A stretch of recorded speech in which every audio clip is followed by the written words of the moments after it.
Assalamualaikum warahmatullahi wabarakatuh. Perkenalkan, nama saya Lina Kemala dengan NPM 217540113 ingin mempresentasikan tugas agama dengan materi yang berjudul Hakikat dan Tujuan Manusia. Hakikat manusia. Pertama, pandangan psikoanalitik. Dalam pandangan ini diyakini bahwa pada hakikatnya manusia digerakkan oleh dorongan-dorongan dari dalam dirinya yang bersifat instinktif.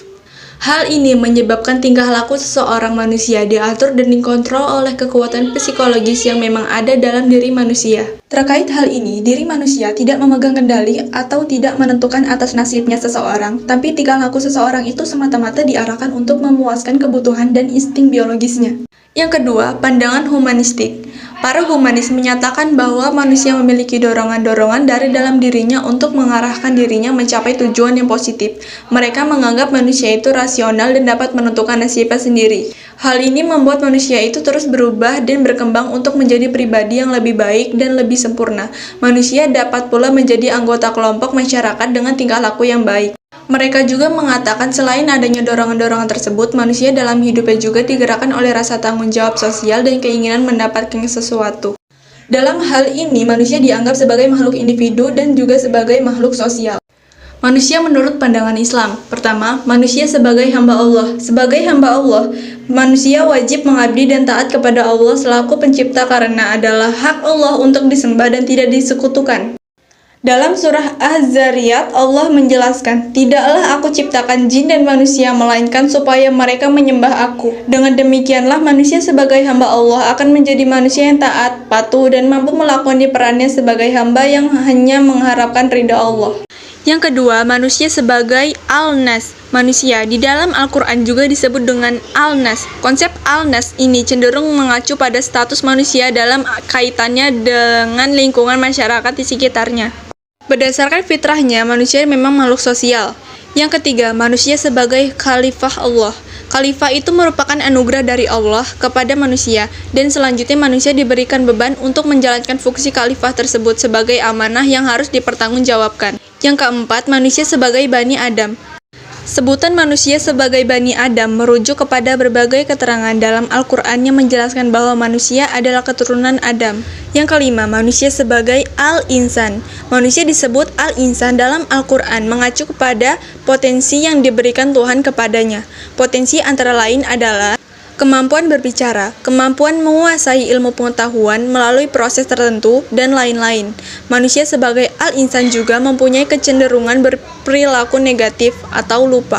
Yang keenam, manusia sebagai makhluk biologis atau al-bashar.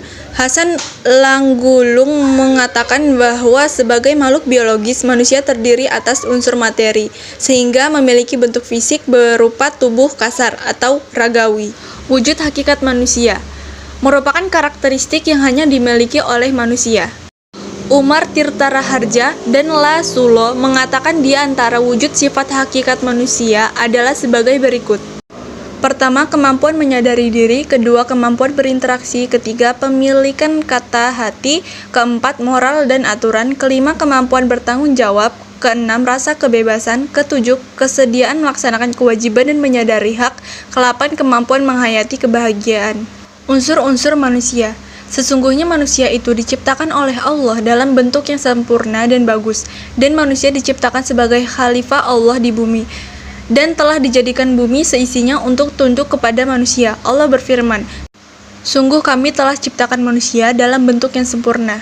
Surat At-Tin ayat 5. Menurut Islam, manusia itu terdiri dari dua bagian yang membuatnya menjadi manusia sempurna, yaitu terdiri dari jasmani dan rohani. Di samping itu, manusia juga telah dikaruniai fitrah, seperti cinta keadilan, kasih sayang, dan lainnya. Itulah menurut kami yang disebut fitrah. Jasmani. Sungguh beruntunglah kami yang dikaruniai jasmani yang sempurna. Kaki, tangan, lidah, mata, hidung, telinga, perut, dan faraj adalah pemberian Allah yang harus kita syukuri dengan mempergunakannya untuk melaksanakan perintahnya dan menjauhi larangannya. Dengan jasmani, kita bisa merasakan kenikmatan hidup di dunia ini. B. Rohani. Unsur manusia yang tidak kasat mata yang menjadikan jasmani menjadi manusia yang hidup. Dalam buku yang ditulis Barmawi Umari, rohani terdiri dari akal, nafsu, kolbu atau hati, dan roh. Kedudukan dan tugas manusia, sebagaimana dijelaskan di dalam banyak ayat, bahwa manusia memiliki dua predikat atau status, yaitu sebagai hamba Allah Subhanahu wa Ta'ala atau Abdullah, dan sekaligus sebagai wakil Allah Subhanahu wa Ta'ala atau Khalifatullah di muka bumi. Sebagai hamba Allah, manusia hanya sekedar makhluk sebagaimana makhluk lain ciptaannya. Oleh karena itu, tugasnya adalah menyembah dan berpasrah diri kepadanya. Di sisi lain, sebagai Khalifatullah, manusia diberi tugas dan tanggung jawab sangat besar di muka bumi, yaitu memakmurkannya. Tugas dan kedudukan manusia di muka bumi perspektif surah Al-Baqarah ayat 30 dan surah Az-Zariyat ayat 56. Beberapa musafir mengatakan bahwasanya makna manusia dijadikan sebagai khalifah, yaitu orang yang memutuskan perkara secara adil di antara semua makhluk. Khalifah tersebut Allah, Adam, dan mereka yang menempati posisinya dalam ketaatan kepada Allah dan mengambil keputusan secara adil di tengah-tengah umat manusia.